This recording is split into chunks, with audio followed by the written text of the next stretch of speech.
حسین زیر بار ظلم نرفته و هرگز دست بیعت به خلیفه ستمکاری چون یزید نخواهد داد. با سخن و عمل حسین شیدایی او شدم، فدایی او شدم. به خدا قسم عیسی مسیح در ملکوت مشتاق دیدار حسین. قسم به خالق خورشید و ماه و ستارگان، قسم به خالق زمین و دریاهای خروشان، قسم به نازل کننده باران که آمدم در حمایت از نوه پیامبر خاتم جان شیرینم را مؤمن. علویان دایه ارث و میراث ندارند، در خلافت حقی دارند مثل همه مسلمین. خلافت شایسته صلحا و نیکان و مقربین و مؤمنین امت است.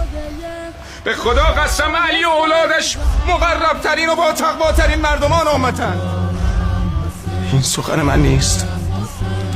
خلفای پیش از علی هم به دیانت، تقوا و علم علی گواهی دادند. خود را به عذاب افکنده ای پسر سلجوقچل، فرجامان که به دامش افتاده ای هلاکت است.